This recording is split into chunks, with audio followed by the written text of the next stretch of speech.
Hello everyone, welcome to another video on the Python series of tutorials by Simplilearn. In this video, we will look at Python object types and type conversion. Objects are the most fundamental concept in Python programming. So we are going to learn the built-in objects that Python provides. So now let's see the agenda for today. So we are going to talk about object types in Python. Then we'll see the different type conversion functions that are available in Python. Then we see the different types of type conversion. Alright. Now let's look at the different types of objects in Python. So we have lists, you have tuples, numbers, strings, dictionaries, sets, you even have file objects. Then you can see we also have other core types such as Boolean and none. Then we have program unit types like functions, modules and classes. Now we will touch upon most of them in the demo section of this tutorial. Then we also have implemented related types. Alright. Now let's see how you can convert one data type to another using type conversion. So Python provides two types of data conversion techniques. One is called the implicit type conversion and the other is called the explicit type conversion. Now in implicit data type conversion, Python can automatically convert one data type to another data type. This process does not need any user involvement. While in external conversions, users convert the data type of an object to required data type by using predefined functions that are listed here. So you can see here we have the different functions. So if you want to convert a specific value to an integer, you can use the int function. We have the float function. Now we have something called as ORD. So the ORD function accepts a string of unit length as an argument and returns the Unicode equivalence of the passed argument. Now we also have hex and oct. So the hex function is used to convert an integer number to its corresponding hexadecimal value. Similarly, the OCT function will convert the corresponding, or let's say will convert an integer number to its corresponding octadecimal value. We have tuple, list, set, dictionary, str is for string. You can convert a number into a complex number by providing its real and imaginary part. Now we also have the chr or the character function. Now this is how the basic general syntax looks like. You have the required data type followed by the expression. Okay. So let's head over to our Jupyter notebook and learn the different types of objects as well as look at the type conversions in Python. Okay, so here I am on my Jupyter notebook. Let's first look at number objects. So I'm giving a comment as number objects. Alright, let's say I have a variable called num which is equal to, let's say, 2. Now it's very simple that 2 is an integer. So if you want to check the type, you can just use the type function and it gives us int, which means integer. So here 2 is of a type called number object. Let's say you want to pass a floating value, that's a 2.0. See the results. 2.0 is of type float, and again 2.0 or 2.0 is a number object. Now you can perform various operations on number objects. Suppose you want to add a few numbers. So let's say 321 plus 365 and I'll say add. It gives us the addition of these two numbers, which is 686. Now let's say you want to perform a multiplication operation. Let's say 62 multiplied by 2.5.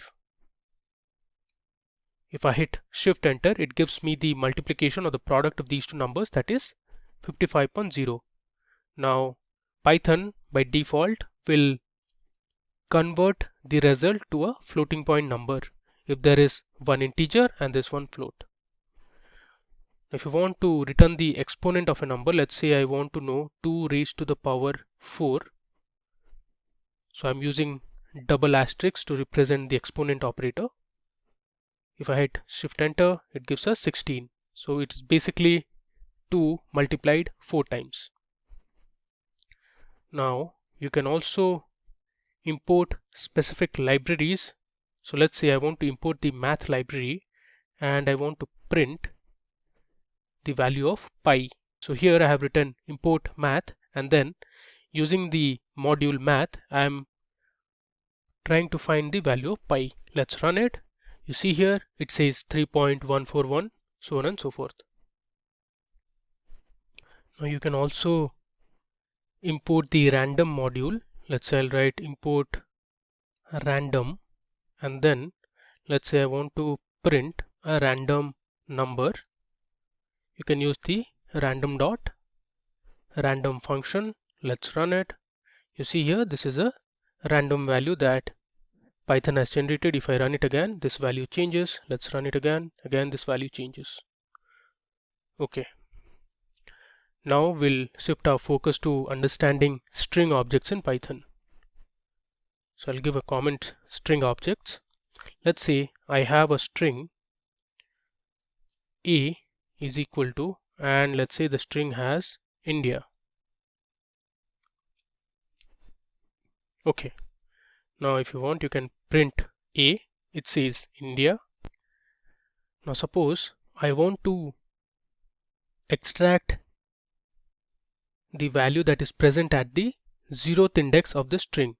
So the way to do is I'll pass in my variable name, that is A, and within square brackets I'll give the index value, that is 0. Now one thing to remember, in Python the index value starts with 0 and not 1.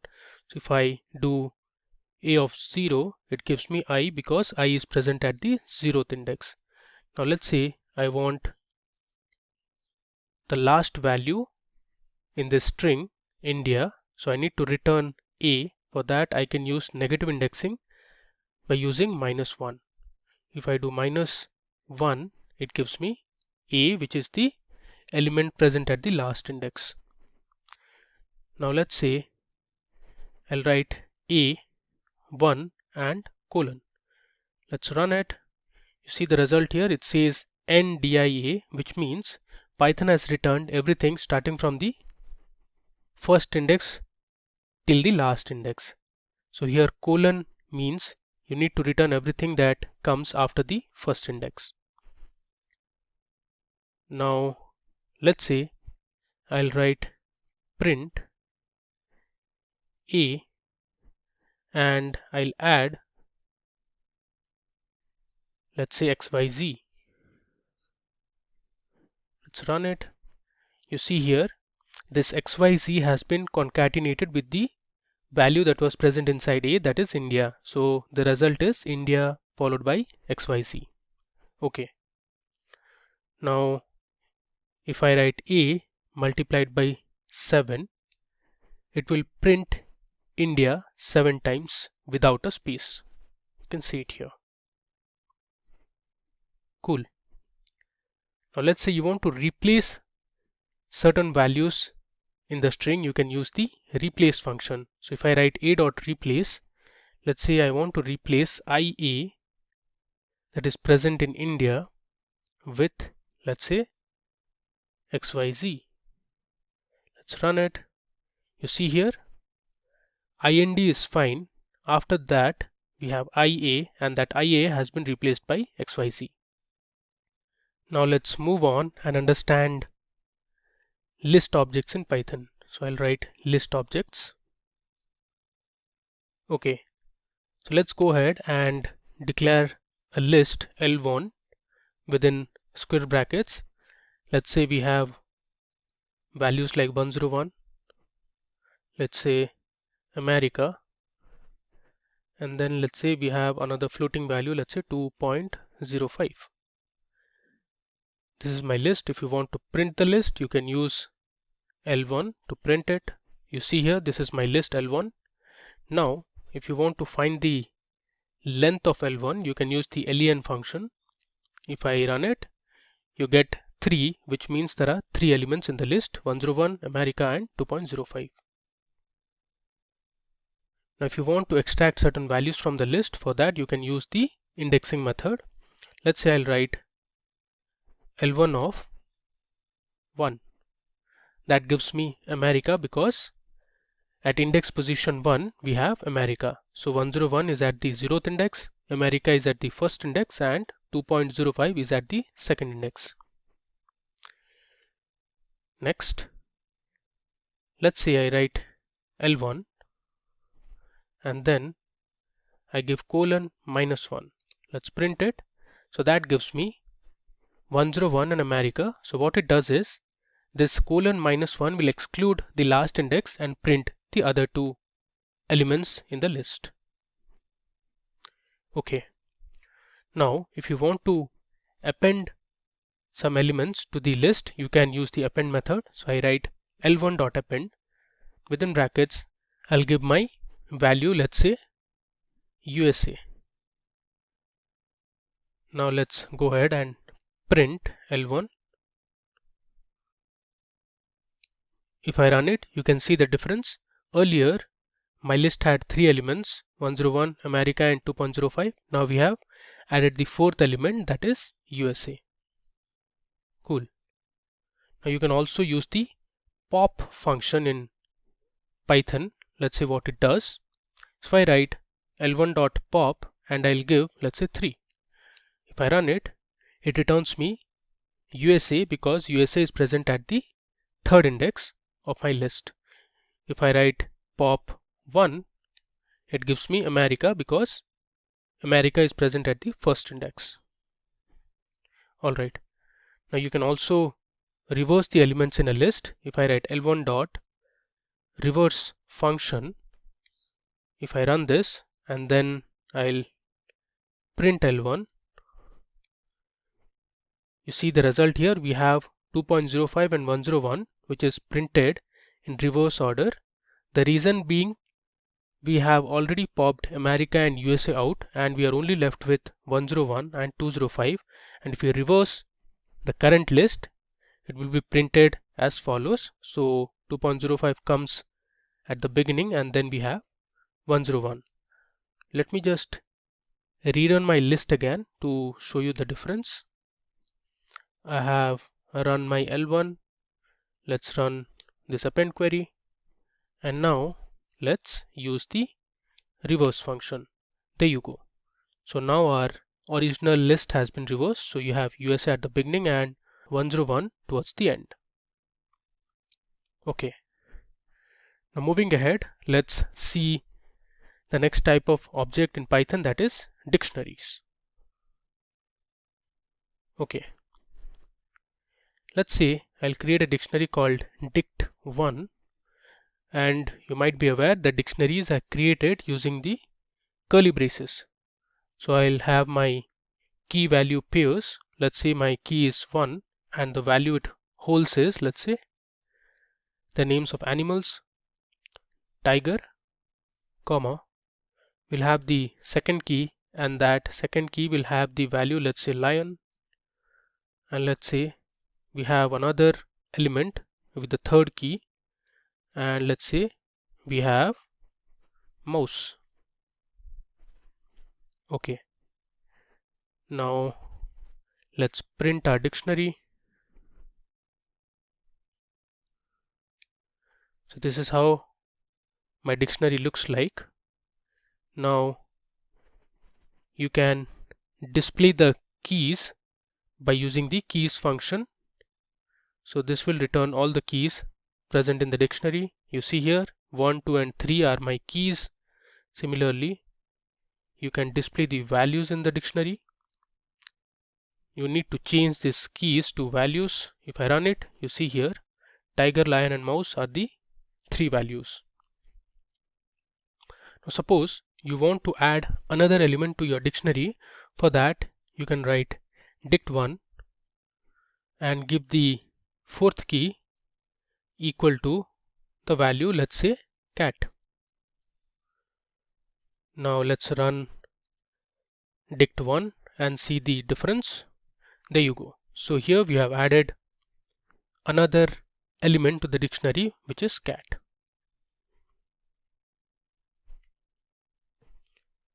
Now moving ahead, let's explore tuple objects.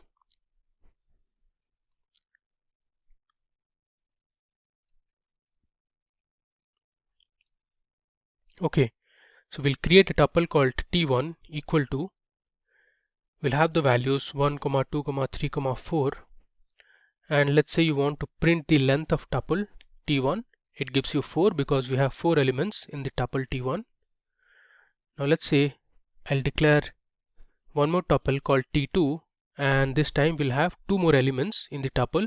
So I'll write t1 plus followed by the 2 elements that I want, let's say 7, 9, and I'll print t2. If I run it, you can see here we have added 7 and 9 to our original tuple that had 1, 2, 3, 4. Now you can also use the indexing method or the slicing technique to extract values from the tuple. Let's say I write t2 of 3, it will return the third element that is present in tuple t2. So if you see here, my third index has the element 4, hence it has returned 4. Cool. Now moving ahead, let's see how file objects work in Python. Alright. Now using Python you can create files. Let's say I want to create a text file in Python using the Jupyter Notebook. For that I can write f1 equal to, I'll use a function called open, and inside this open function I want to create a text file, and first I'll write something into that file. Let me show you. So this is a folder that I have. The folder name is called object types and it is present in my desktop.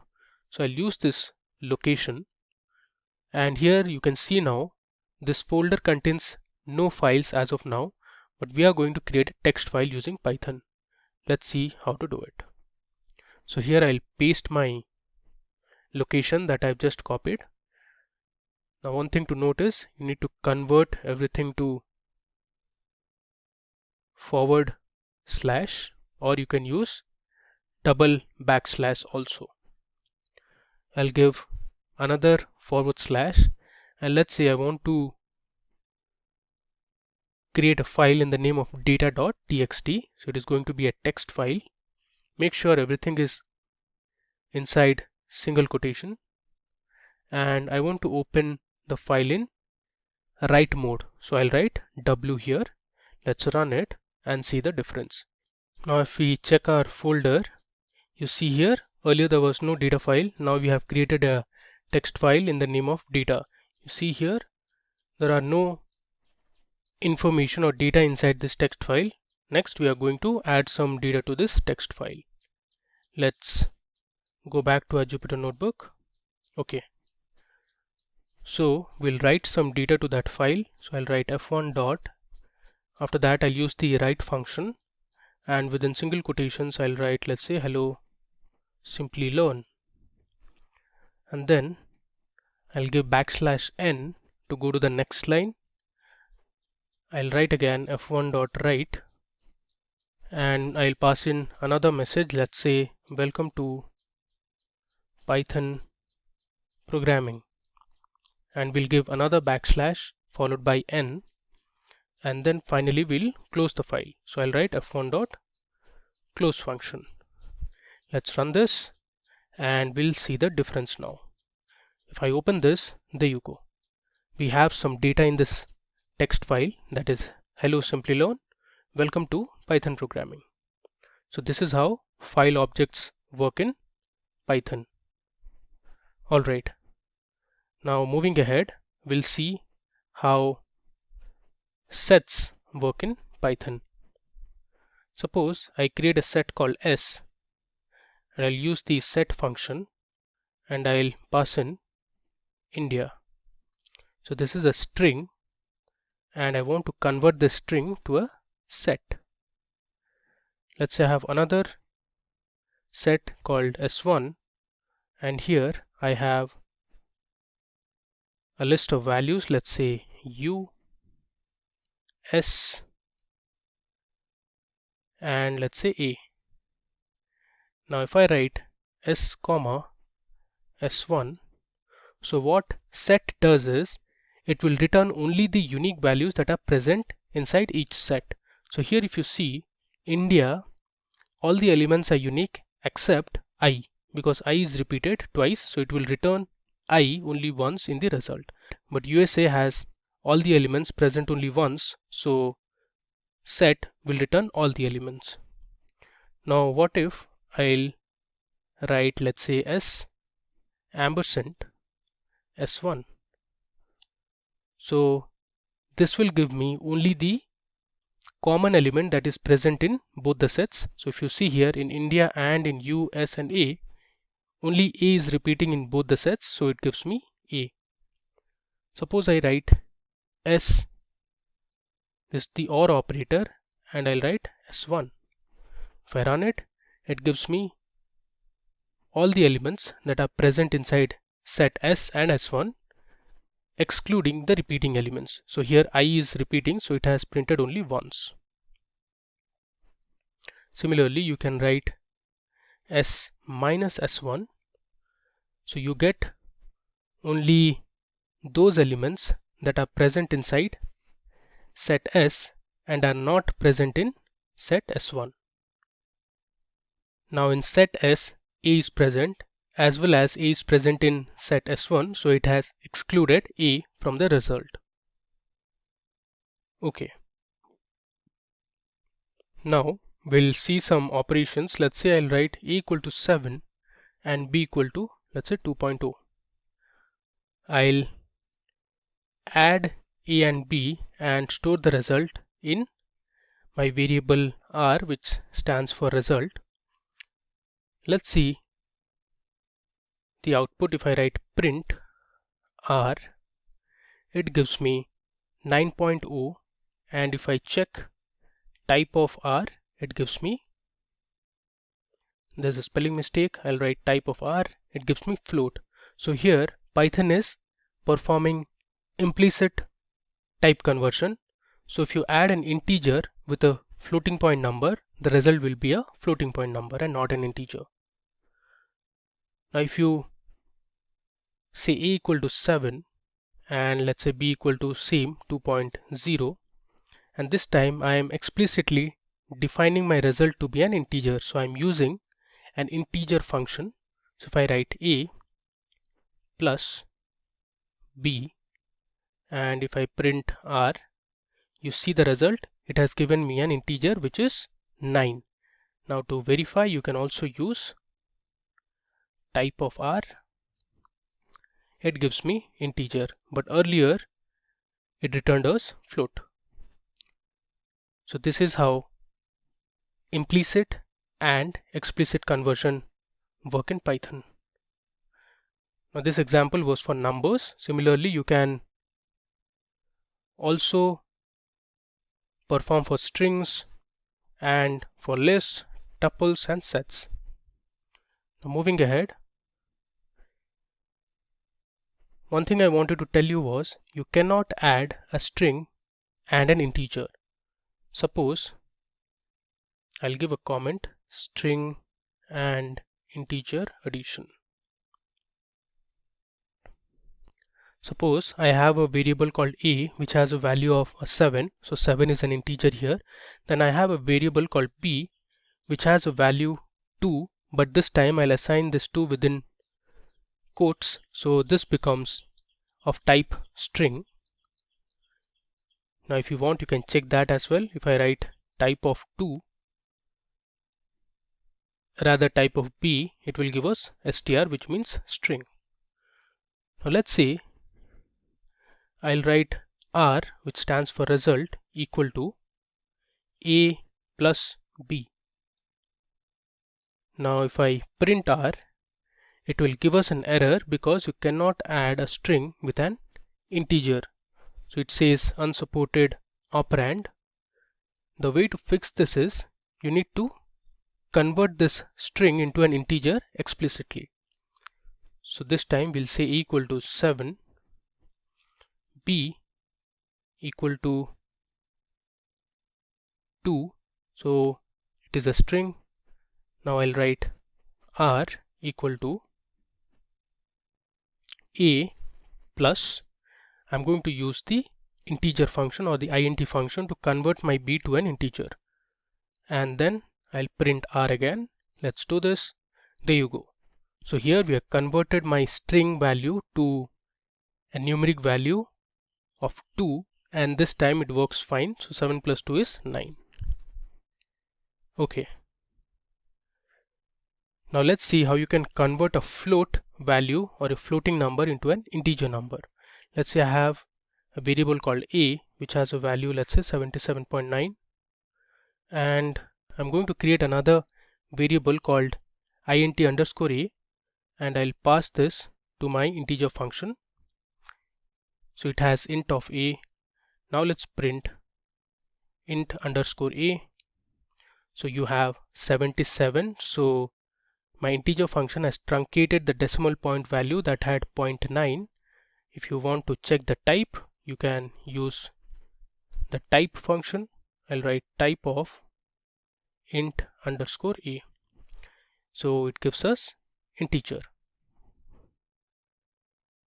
Now you can also convert an integer to a floating point value.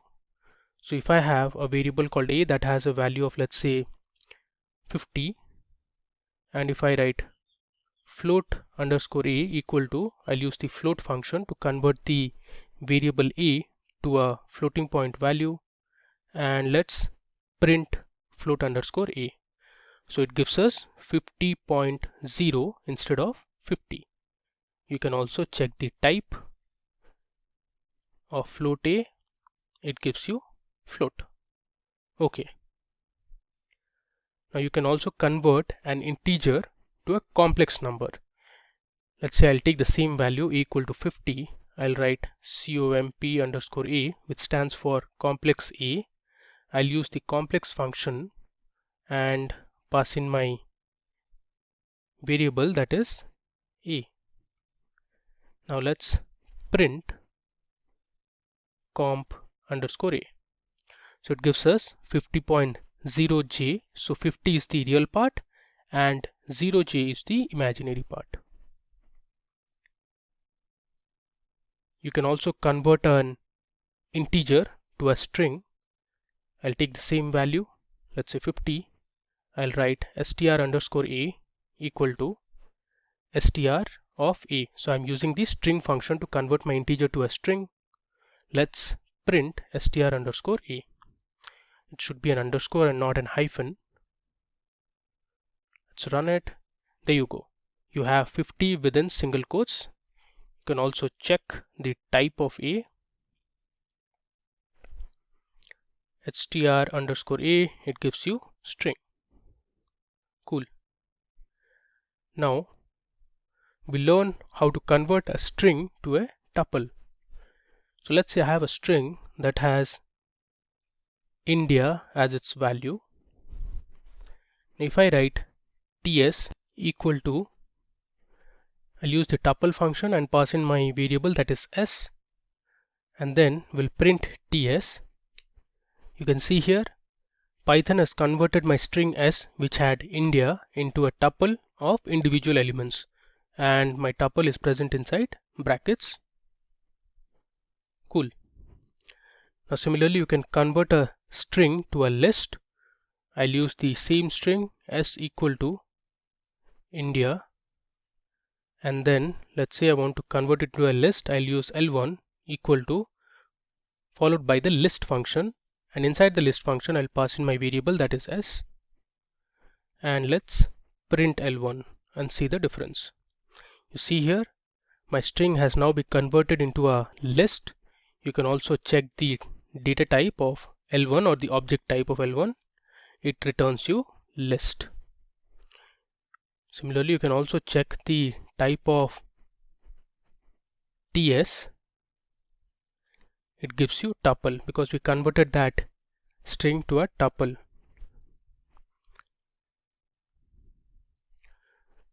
Now let's explore how you can convert a tuple to a list. Let's say you have a tuple called t and it has a list of names. Let's say John, we have Mary, Then we have, let's say, mark. Now to convert into a list, we'll use the list function again. Let's say L2 equal to list of T, and let's print L2. So this is a list because it is present inside square brackets. You can check the type of T. So T is a tuple, you see here. If I change this to L2, it gives you list. Cool.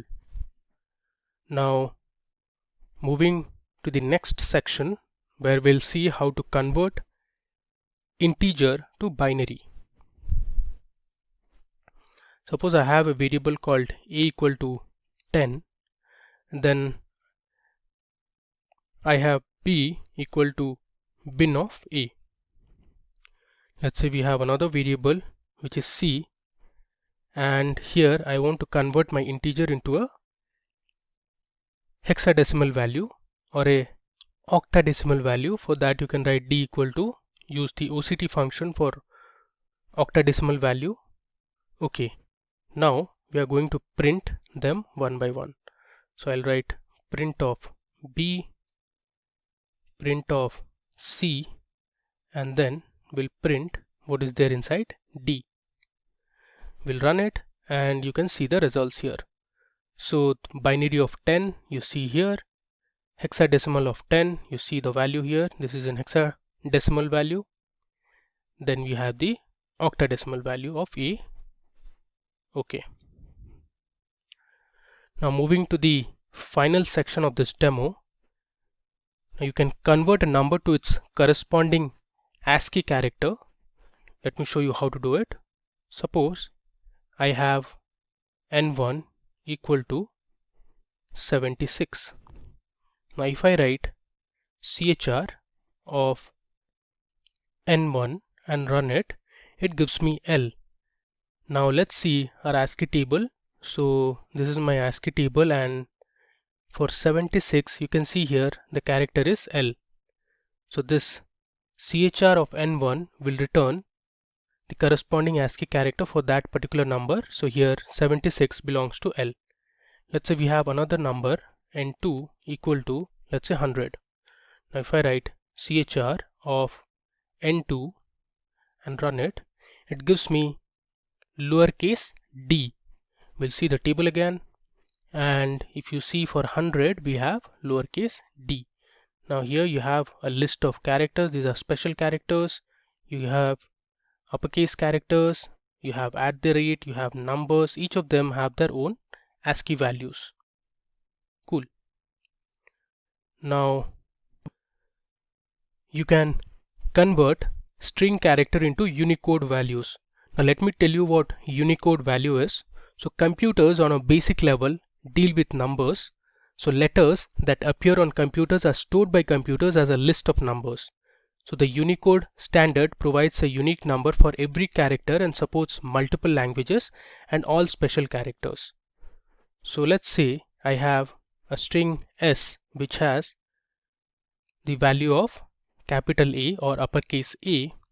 If I write R, which stands for result, equal to ORD, so this is the function which converts a string to a Unicode value. I'll write ORD of S and will print R. If I run it, it gives me 65. So 65 is the Unicode value of A. Now you can also have digits. Let's say I have 7. I'll run it. So 55 is the Unicode value of the string 7. Let's try for any other letter. Let's say V and run it. You have 86. Okay. So that brings us to the end of this demo session. Thank you all for watching this video tutorial on object types and type conversion in Python. I hope it was useful and informative. If you have any questions, then please feel free to put them in the comment section of the video. Thank you for watching and keep learning.